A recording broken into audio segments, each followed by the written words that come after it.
Let's see. So I finished the last two lectures saying the next lecture I will talk about homotopy. So I'll try to do that today. And not finish this lecture saying next lecture I will talk about homotopy since there is no next lecture. So I'll try to go right away to that. So let me state this as a theorem. And basically this comes from this work that Marius and I did.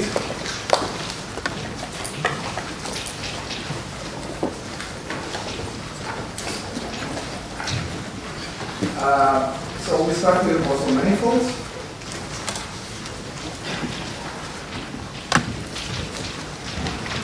And we're going to consider all equivalence classes. Equivalence relations, I'm sorry.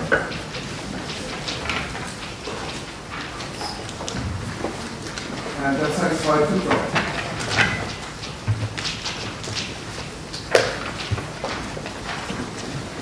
So equivalence relations on the set.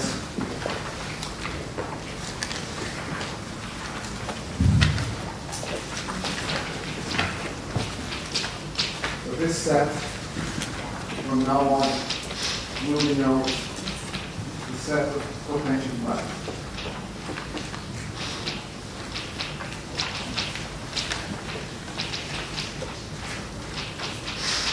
Say of class C1.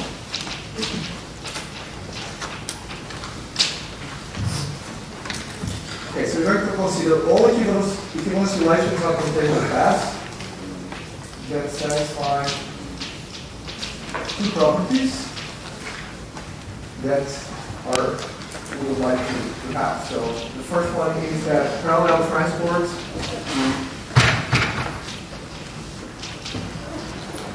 relative to a flat connection. Flat contravariant connection. This is variant.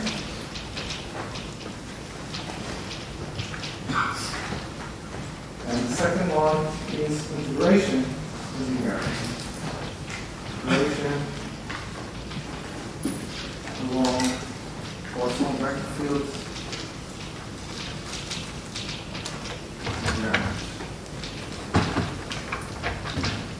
And the statement is that there is unique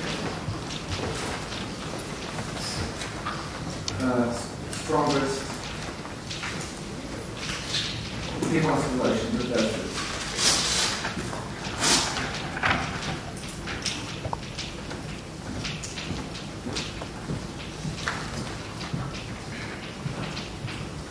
Okay, now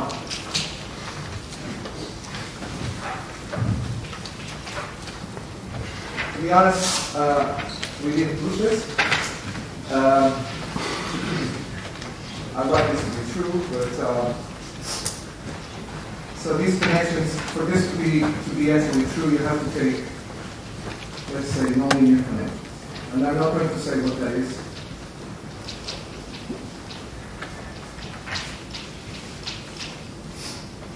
And you may want to think, if you know about Edersman connections, you may want to think that that's what I mean by nonlinear.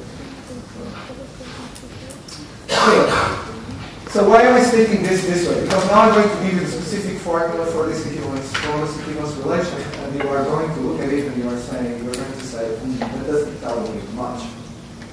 Okay? But so the equivalence relation is designed so that you have this product. Okay? And we cannot put that. So explicitly,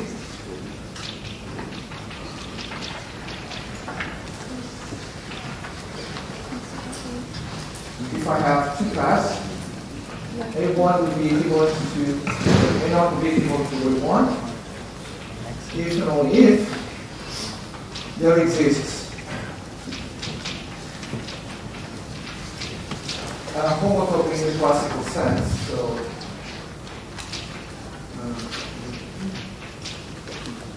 connecting A0 and A1.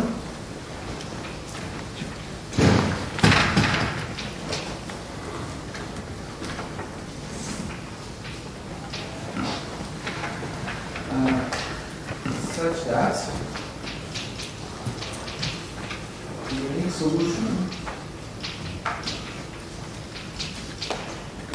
of the following equation.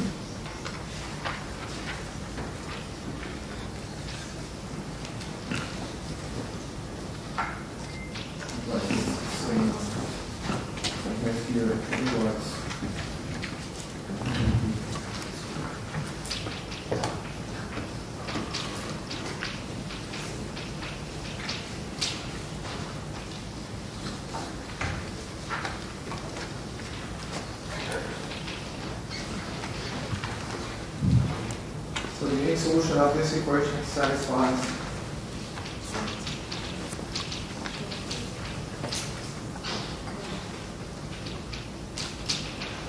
time 1 is 0. Okay, so let me just comment a little bit on this equation. So first there is a connection here, which is an ordinary connection that is auxiliary that we are using. This notion is not going to depend on this choice of connection. Here, gamma is auxiliary ordinary connection.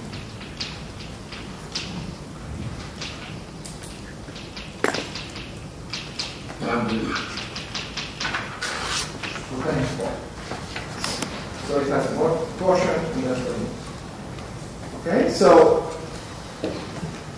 then I give you, so I will say that these are homotopic if I can find a homotopic such that when I solve this equation, so I find a B, and you may think this is for each epsilon I have an equation, and I find this B that's going to depend both on T and on epsilon, such that when I go to time 1, the solution is 0. Okay? So as I said, this is not particularly enlightening, right? But that's what it is. And it's not easy to check. So the way you should think about this is really the way I stated. This is the strongest equivalence relation that gives you parallel transport is invariant and integration of Poisson vector field is invariant.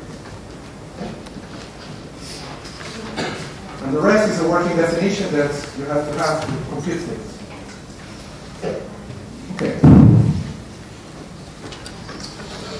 Right, so now we have our equivalence relation. We are going to do what we do in ordinary topology. So, except that at this point, and maybe I should stress that. So when we take ordinary paths and ordinary homotopy of paths, it doesn't matter if the space is connected. It doesn't matter which point we take, and we can just look at loops. That's enough to detect the topology. Right? If we are on a Poisson manifold, this quotation path, the base path never leaves. So if I have a quotation path, this covers the base path on M, and this base path stays inside the symplectic leaf. Okay? You never connect 2 points on different symplectic leaves. Now, symplectic leaves can have very different topology. Just look at cojoint orbits on the wall of the object. Okay? So the choice of points matters, and you want to take that into account. Okay? So it's not enough to fix just 1 point and look at loops based on 1 point. You have to take all points into consideration. That's very important. Okay? So that's why we need to look. So we are going to take all potential paths, and we are going to model out by this equivalence relation. And what kind of object do we get? Well, Victor already told you about the fundamental groupoid, which was exactly doing this, but for ordinary paths and ordinary homotopy. So we have paths on M and ordinary homotopy. Okay, now we are doing the same thing for Poisson manifolds, and with potential paths and potential homotopy. So we are going to get a groupoid. Okay, so we're going to have source and target. So that's going to be the initial point of the base path, the source, the target, the final point of the base path. And we are going to compose these classes if and only if they match. So if I have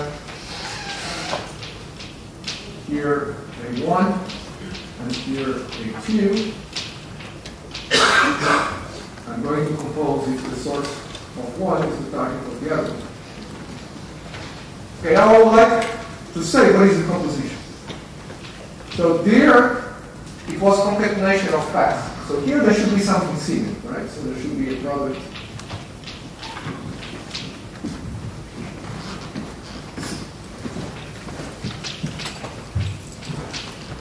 So we like to say that this is concatenation of quotation paths. Now we have to be careful because we are concatenating not really paths, but like the derivatives of paths. Okay, so we can, as a first try, say, well, since this is derivative, now I'm going to go first through 1. Now this is derivative, so I have to put a 2 there.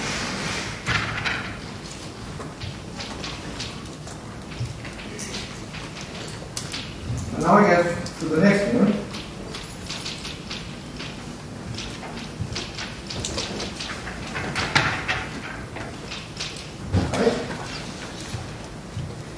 But now I started with C1 paths. There is no reason, I'm not controlling at all what happens at the end of this quotation path. So there is no reason that this is going to match these at t equal to 1/2. So I have to do something about it. Okay? So if you think about ordinary paths, there is something you can always do. You can reparameterize paths. Now here you can also reparameterize paths. There is no problem. So exercise.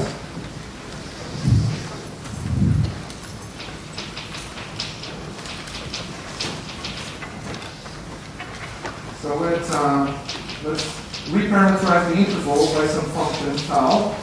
So that would be an infinite function. It's going to preserve the endpoints of the interval. And it's going to have derivative positive for t different for t in the interior of the interval. So that's a reparameterization of the interval. Now the exercise is to check that for any quotation path,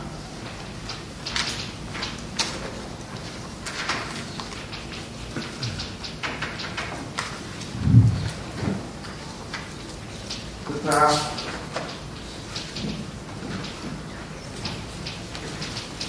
A superscript tau, which is defined by tau prime of t, A of tau t, is a quotation path that is quotation homotopic to the original.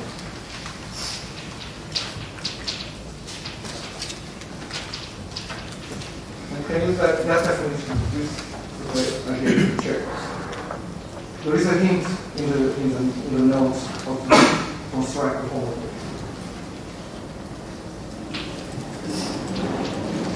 So I can always reparameterize the path, quotation path. And this is a very nice effect, which is if I choose a reparameterization whose derivative vanishes at the endpoint, I can guarantee that my reparameterized quotation path vanishes at the endpoint. Okay. So now choose reparameterization.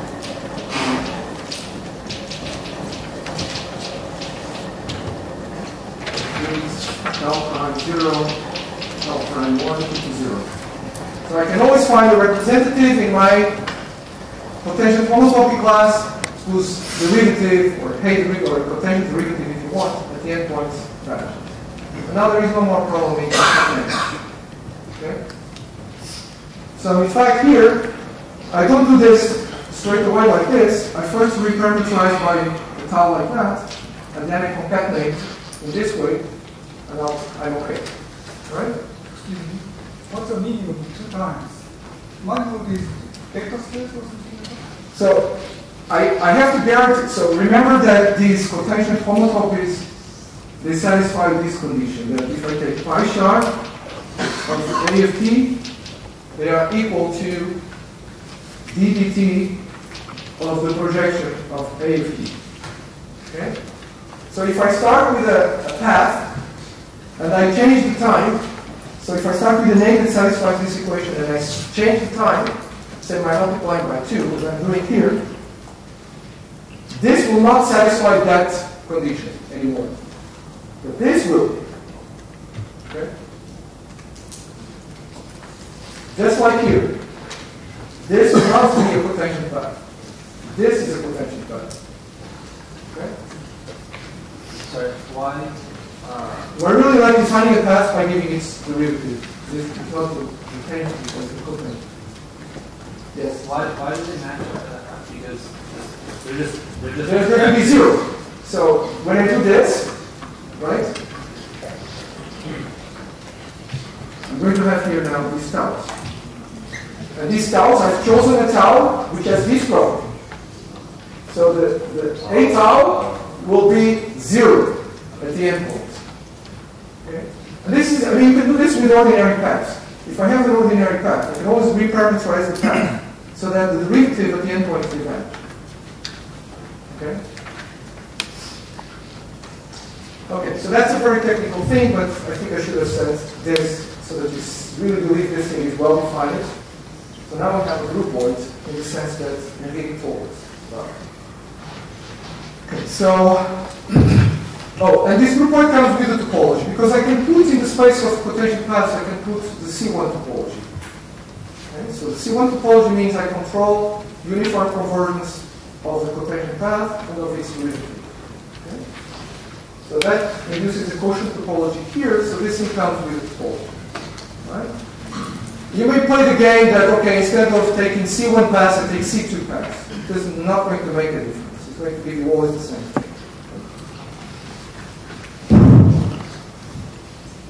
And I should also say, of course, that what are the other structural maps? So, right here, going to be disorganized, right? So, the units, so to reach x in m, I can take the potential path, which is constant equal to 0 at the point x. This 0 is the 0 in the potential space at x, right? We view that as a potential path, constant potential path. And if I take any potential path, I can take its inverse to be the potential path that I obtain by going in the opposite direction. And again, you have to remember that we are using derivatives, so we have to put a minus sign. So we change t to minus, or to 1 minus c. And then I have to put a minus sign because of the minus that I have. Okay? So I can get it. Okay, so that's the units, and these are the units. Alright, so now we do have the groupoids, and we have a topological groupoid. So, well, that's actually a theorem that is sigma m is a topological groupoid with source simply connected finals. So I think this is a theorem because first it's an important fact that you always have this topological object around, but there is a slightly non-trivial part in this, which is for a topological groupoid, you require the source and the target map to be open maps. So there is something to be proved here. The source and the target map are open maps. Okay? The rest is that these operations are continuous. It's kind of more or less trivial. It comes from the definitions of the topology. The fact that the source are simply connected is also pretty easy to check. Okay, now, unfortunately, or fortunately, if you like things to be more interesting, this is not always a smooth object. So, definition, the Poisson manifold is called interval.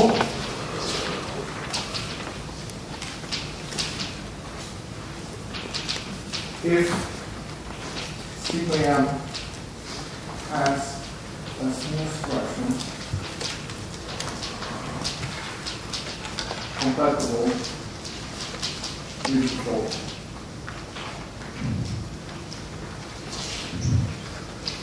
And if there is one that is going to be unique, essentially is the one coming. So this space of potential paths with the C1 topology is the Banach manifold. And essentially the question is whether that structure of Banach manifold descends to the quotient. Do you care at all whether this is Hausdorff? Okay, very good. I was going to mention at the very end of the lecture that issue, but so Ryder is asking, is this object an Hausdorff topological space? In general, it's not. Okay? So in general, in general, sigma m is not Hausdorff.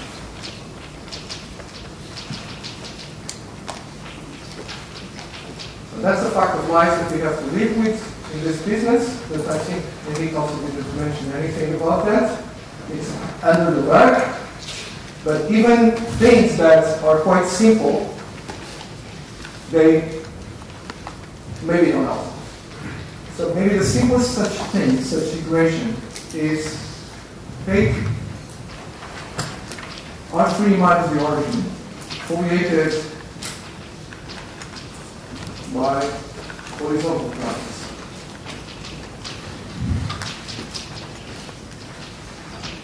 Okay? So you have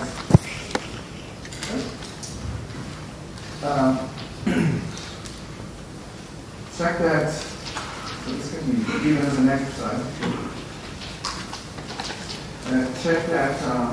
Well, I'm not going. So this, if you take on the horizontal plane the standard symplectic structure, you have a Poisson manifold, and you can construct this, and it's not going to be Hausdorff. And it's slightly more hard to check, but you can check something that I think Enrique talked about. So you have a foliation, you have an analogous construction of pi 1 of the foliation. So now instead of taking, so you only allow paths that stay in the leaves, and you only allow homotopy that preserve the leaves. So you have a groupoid, and this very inoffensive groupoid associated with this foliation is not Hausdorff.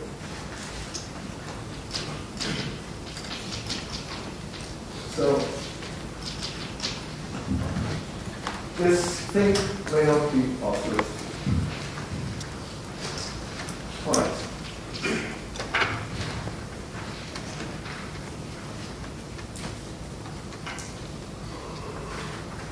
Okay, now I would like to give you another description of this object, which is in the manner of a one-line space of connections that Anton gave you. So we are going to describe this object as an infinite dimensional symplectic reduction. So let's start. So this is another description of sigma m. This is originally due to Nathaniel Feldman.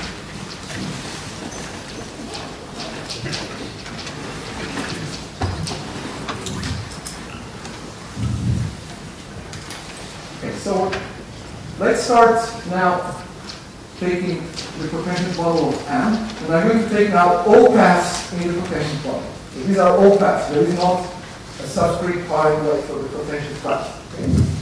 So all paths.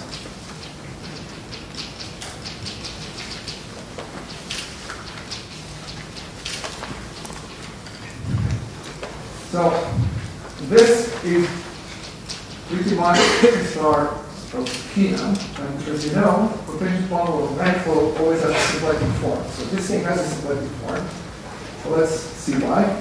So if I have a path in here, and I try to compute the potential path, the tension space at this path, sorry, what is this? Well, this is basically a vector field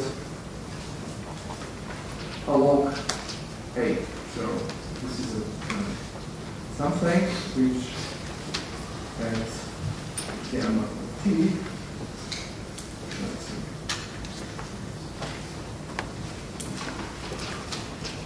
We have T of T star and S A.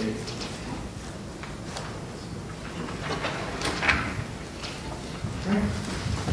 So it's a vector field on the potential bundle, but it's only defined at the point of A. So that's pretty much the tangent space. So there is a form on this space which on two such vector fields is obtained by taking the canonical symplectic form on the potential bundle to fitting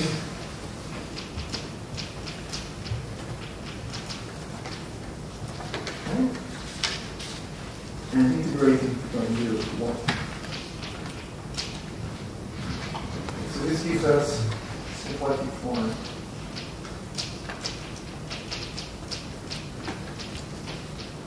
on this space. Okay? So I want to make this space into a Hamiltonian space. So now it's not going to be a group acting, but it's going to be a Lie fraction. So it's going to be an infinitesimal action. So what's going to be the Lie alpha? Okay, so the Lie alpha is going to be time-dependent one-forms that vanish at the endpoint. So alpha t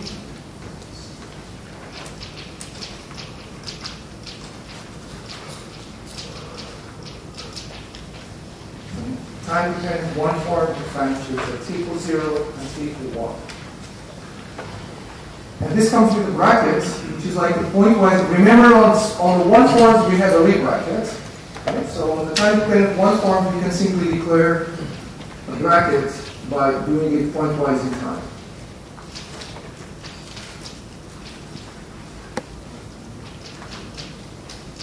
Okay? So that's my Lie bracket on this one form.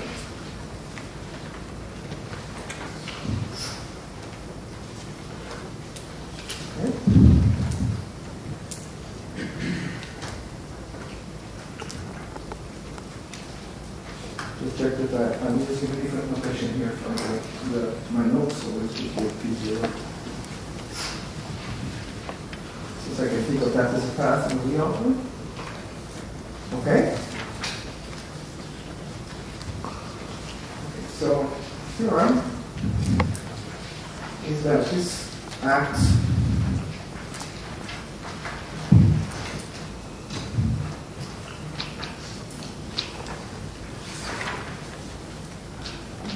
acts on this space such as 1. The action is tangent to the space of potential paths. Okay, so the potential paths sit inside this all paths of the potential bubble. And this action that we have is going to be tangent to the potential paths. The orbits of the action in this place are precisely the equivalence classes of the potential homocopies that I defined for you.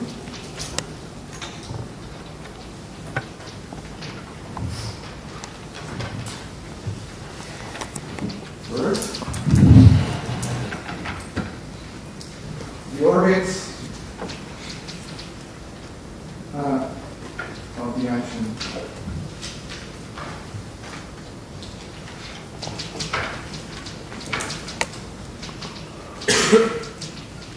have finite codimension. So we are dealing here with an infinite dimensional space and an action of an infinite dimensional layout from this space. But we are claiming that the orbits of this action, they have finite codimension. And in fact, we have codimension 2 times the dimension of the manifold.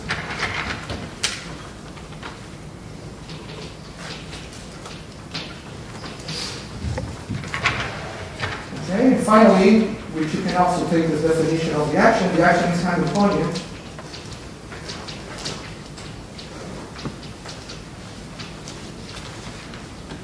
With moment map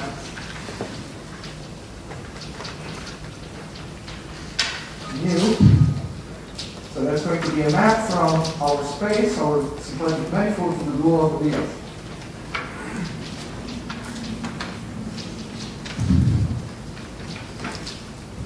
So what's the formula for the moment map? So I have to say, if I apply my moment map to a path in the rotation bundle, that's going to, I have to say what is the value that are contracted to an element in the wheel. So to the time dependent one form. And there is basically only one thing you can do with this data, and that's what the moment map is. So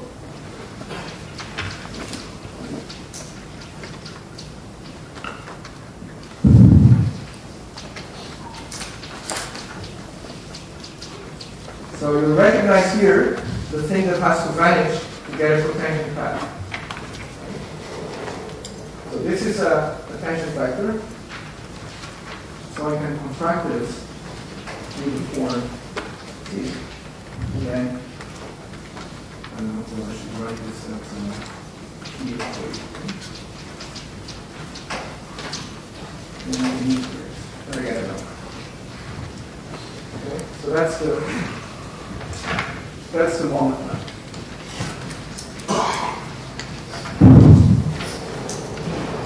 So the reduced levels, so the reduced symplectic space at 0. That means this is going to have to be 0. So that means this expression is going to have to be 0. And because of Q, the orbits of the action are the equivalence classes of the potential orbital. So the reduced level set is going to be our sigma m. It's a corollary.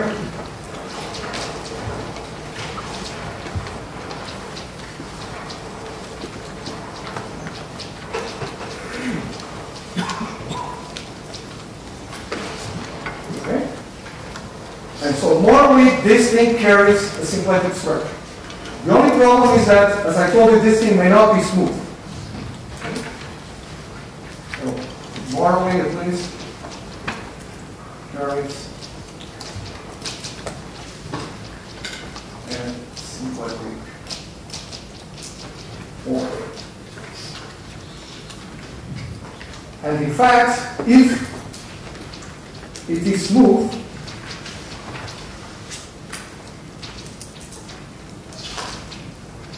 the reduced symplectic form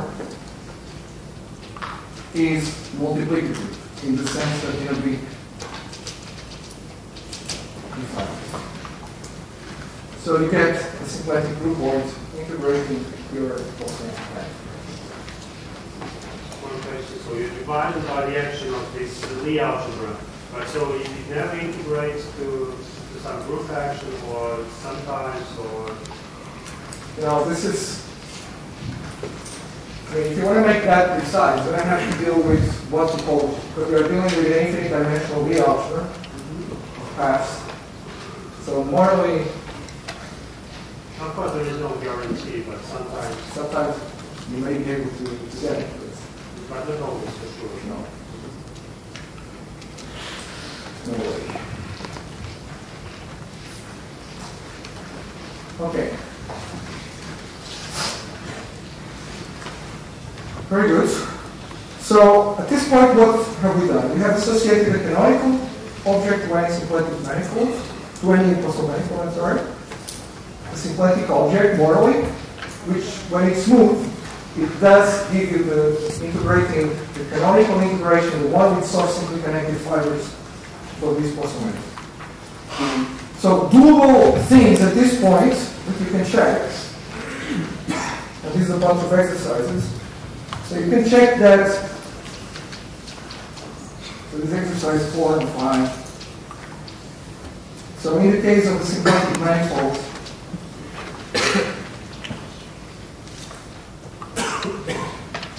this sigma does recover for you the homotopy groupoid of S with the form. I think I predefined this.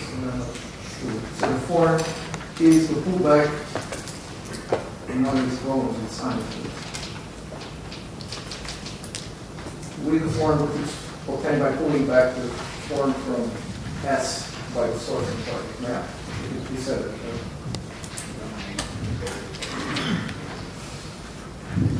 And also, if you take M with a zero Poisson bracket, you recover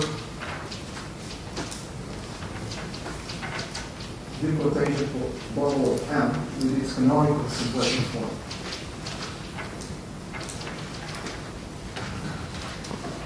And a much less trivial thing is if you take M to be the dual of the Lie algebra, you recover the potential bundle of the source of the simply connected groupoid integrating field with the canonical symplectic form of the potential bundle.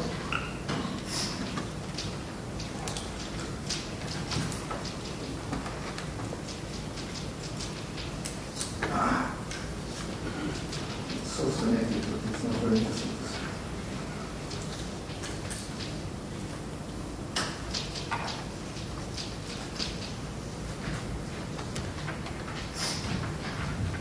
So this process encompasses, in particular, the integration of Lie algebras to Lie groups. Okay?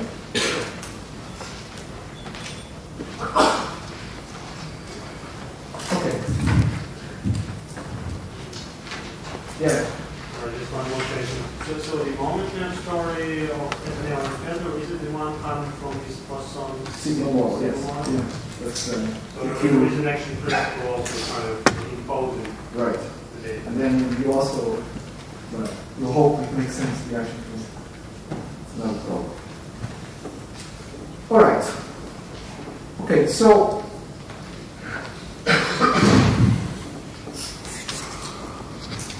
essentially at this point we have built some kind of functor that, well, only part of it, that associates to a Poisson manifold the symplectic objects. You can also integrate maps. And I will just say something quick about that, just for completeness and for lack of time, you know, so we don't know it. But just right here, a legal table.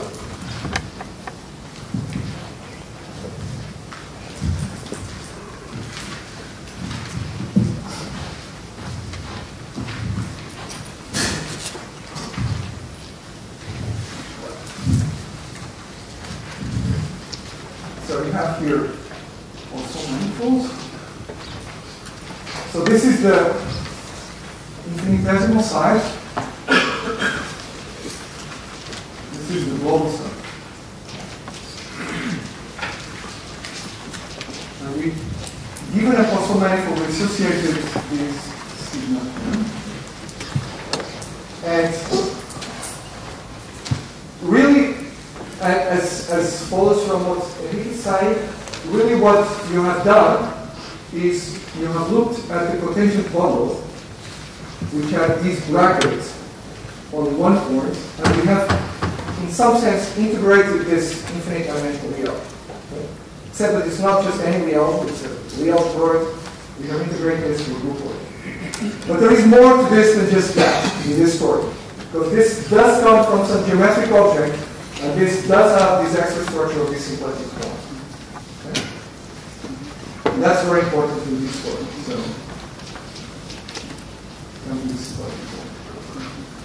okay, now, if you have coisotropic submanifold,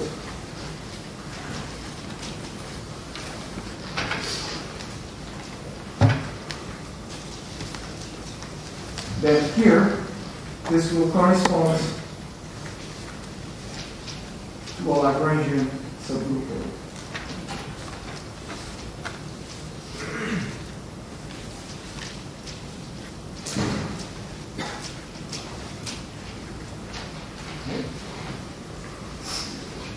And then, if you have a Poisson map between two Poisson manifolds, now that's the same thing as the theory and Enrique mentioned. There's a graph which leaves inside M1 cross M2 where you change the sign of the Poisson structure. That's the same thing as saying that the graph is coisotropic. So this is going to correspond here to a Lagrangian subgroupoid of these properties. And I think in Alan's one-side lecture next week, you will see much more to these correspondence between these properties.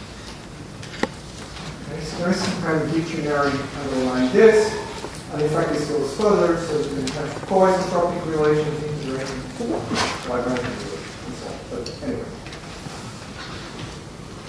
You can also, for example, take an action, by Poisson diffeomorphisms, any action, and see what this corresponds on this other side. This will integrate to a Hamiltonian action.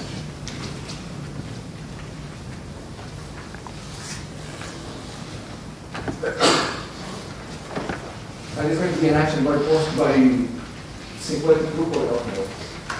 So there is a whole way of promoting infinitesimal objects to global objects, right?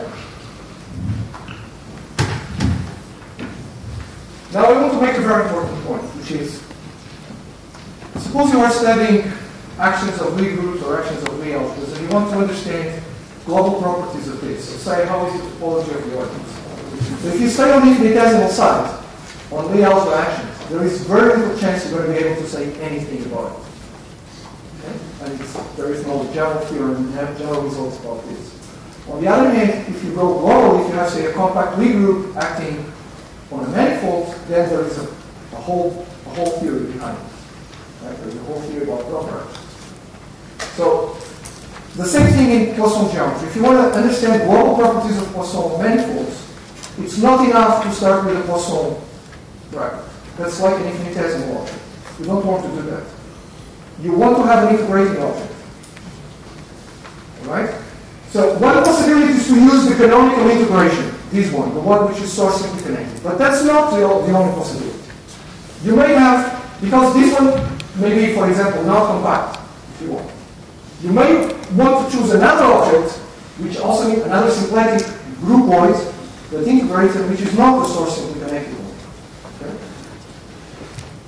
So, really, if you want to study global properties of Poisson manifolds, you should fix these data. You should fix not just a Poisson manifold, but an integrating object. That's the philosophy. And to finish this lesson, I'm going to quote you 2 or 3 results from various people in this direction, okay? Where this is clear.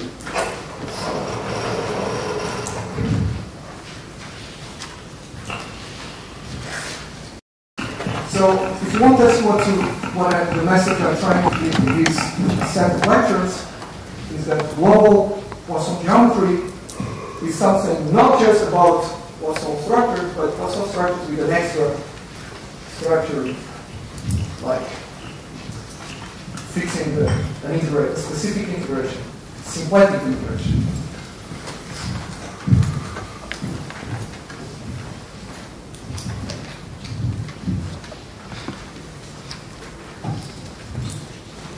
So here are a few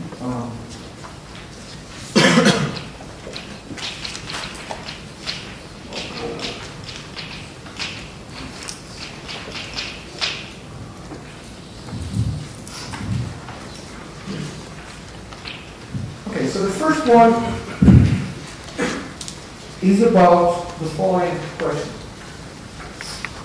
How does the symplectic form vary from one leaf to a nearby? Can you say something about that? Well, in general, again, no. You cannot say anything about that. So you need some assumption. Let me start with something that looks so. So the first question, I'm going to set this as questions. So question 1. How does symplectic form vary from near one?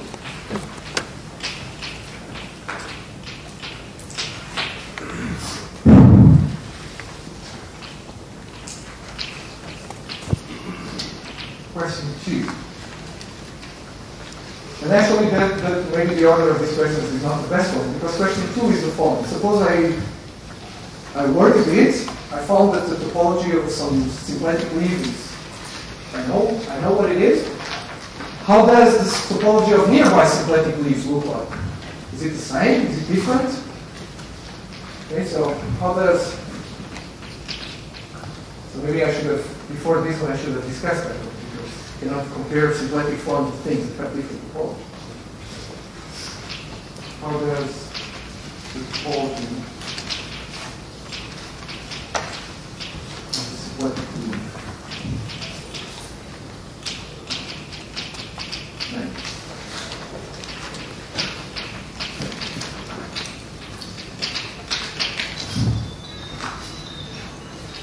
or maybe it changes, but it changes in some control way. So maybe we can find normal forms around the symplectic leaf. Maybe the symplectic leaf nearby they are different, but they have a local model and I know how it is. So what is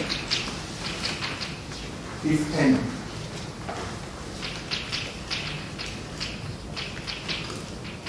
The local model.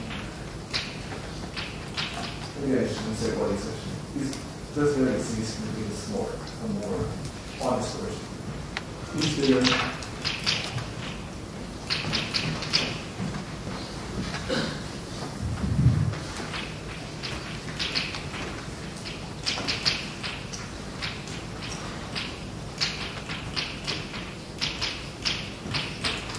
Now let's make a final question, which is even more audacious, which is, suppose I define the moduli space, so fix a manifold,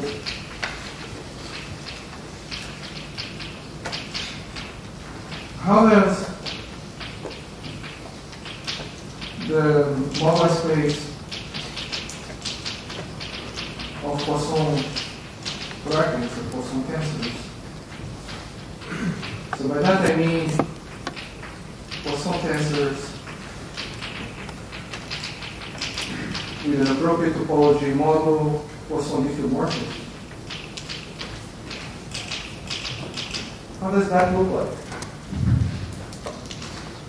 Or maybe this is too ambitious. Can I understand neighborhoods of some nice points of these moduli space?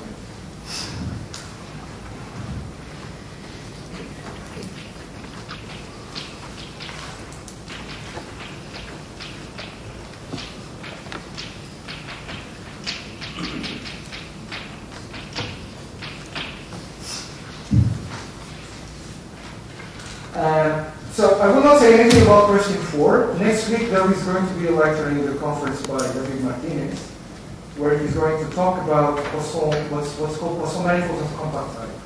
That's simply Poisson manifolds such that when you integrate, when you go to this sigma is smooth and compact. Okay, that's the definition of Poisson manifold of compact type. And we will see that in that case, something can be said about. So if I start with a manifold, I start with a Poisson structure which is of compact type, I can say something about nearby Poisson structures which are integral, not just any. And you can have nearby Poisson structures which are not integral. Okay?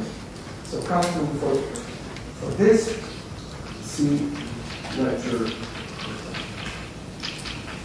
by David Martinez next week.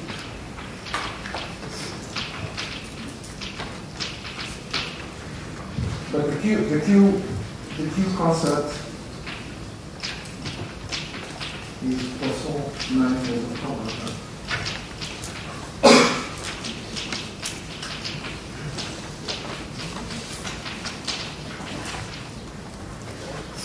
This is some object that we are starting to understand now.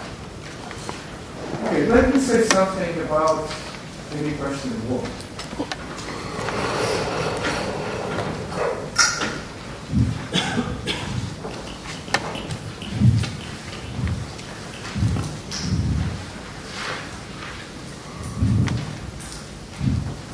Let me make a small digression before saying something about question 1.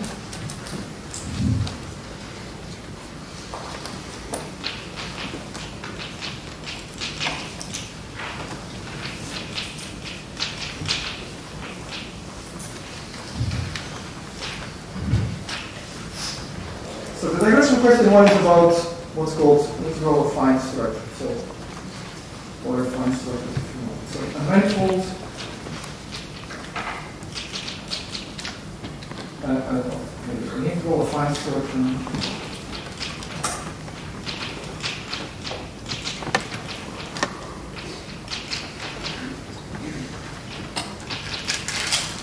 Manifold is an atlas such that all conditions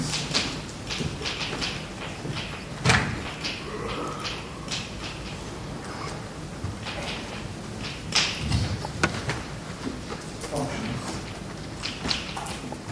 are of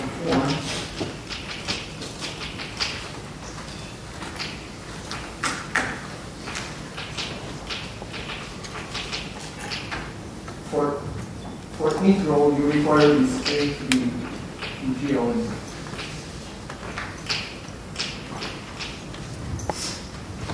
Okay? So that means you can find a nice choice of coordinates in your manifold, and you have such notions as a polynomial function, for example. You can say what a polynomial function is. So the lattice is just a naive lattice, the lattice of equivalent lattice. Action is always ahead of everyone. Yeah. To specify such a thing is the same thing as specifying at each point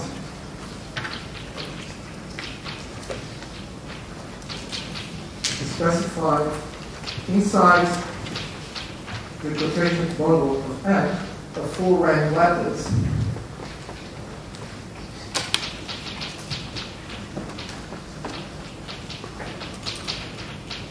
with the extra property that when you take these lattices and you make them into a bundle, so that's a manifold inside T star N, which has to be Lagrangian.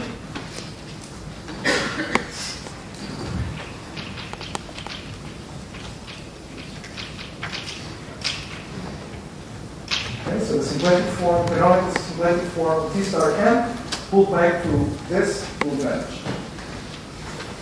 And that thing has clearly half of dimension, T star N.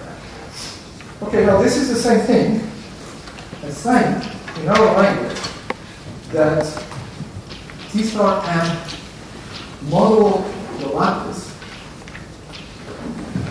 Since this is Lagrangian, the canonical symplectic form gets down to this quotient. And goes on it. This is the same thing as saying that this is a compact, N is not compact, it's a proper symplectic groupoid integrating the zero Poisson structure. So this zero Poisson structure, which of course is not really interesting, we can make this funny remark that specifying an integral of fine structure or manifold is the same thing as saying that zero can be integrated to a proper symplectic groupoid.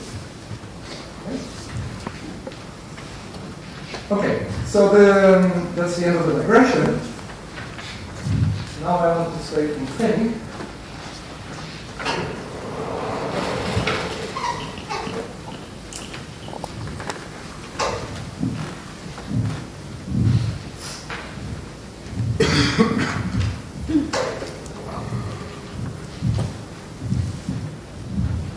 This kind of theorem, essentially due to Weissman zoom.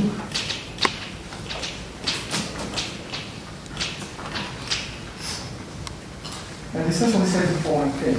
If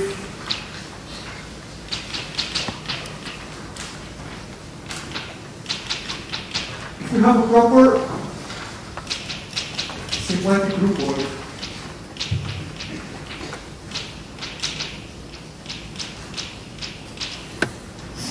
let's say with source, so this is a technical condition that depending on that the source has to be locally trivial.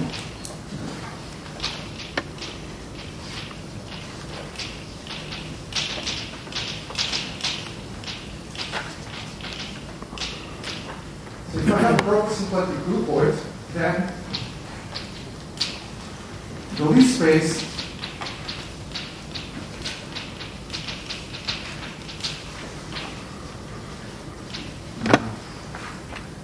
I'm going to denote the leaf space to this space. These are the set of symplectic leaves with its quotient pole.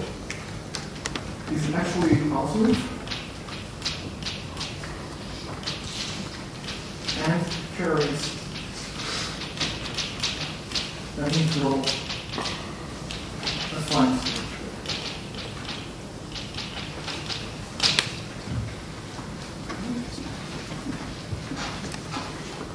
And moreover,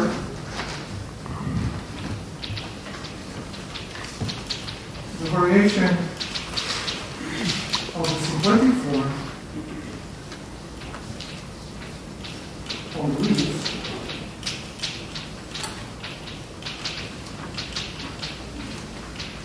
is linear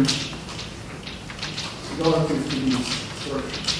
So I'm not specifying, I'm being not carefully in stating what this means. This can be made precise, but that's the idea. So the symplectic form varies from leaf to leaf.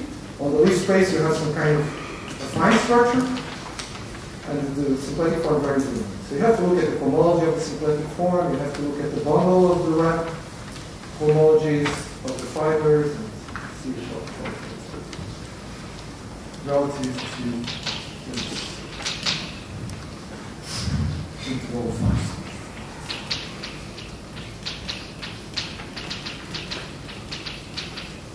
So, for example, the polynomial, the volume of the leaves, if the leaves are compact,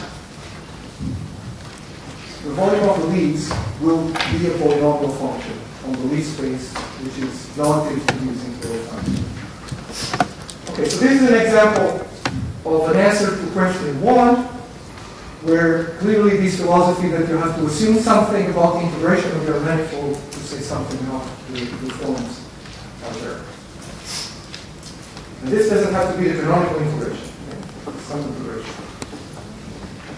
In fact, the canonical integration may be most appropriate for this. Okay. How much time do I have left? I still say something about 3 minutes. Okay. So maybe I'll say something about question 3. Instead of local model of the leaves, and I will quote a theorem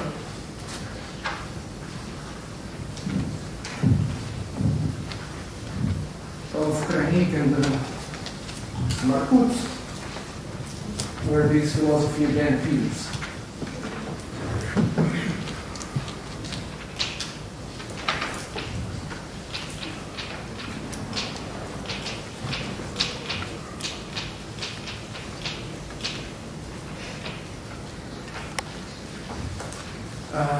So, but be a Poisson manifold with a compact symplectic leaf.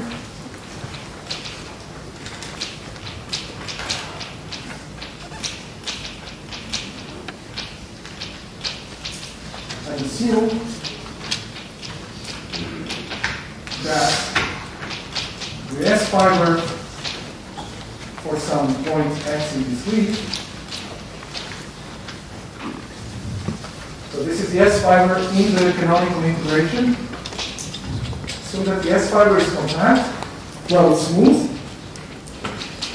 compact, and have H2 around 0.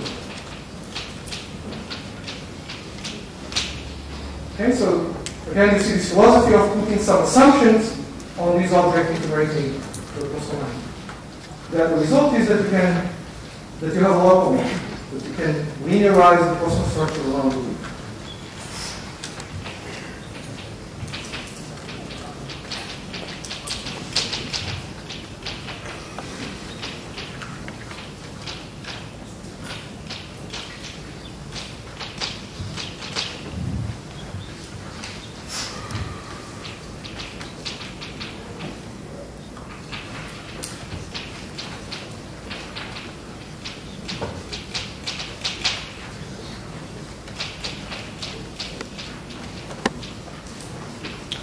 whatever that means in any event. Okay? Okay, so my time is up. I hope I convinced you that global Poisson geometry is really about these techniques that I thought I gave you a little bit of a glance. I didn't say anything about proofs, so proofs of these results will take another 7 or 4 lectures, at least written maybe even more. And if you look at the proof and if you start working on this, you will definitely understand that these techniques that I told you a little bit about, things like connections, homotopy, and so on, they are basic to understand this way. So if you want to discuss this later today or tomorrow or next week, just feel free to approach me. I'll be very glad to help you. Thank you.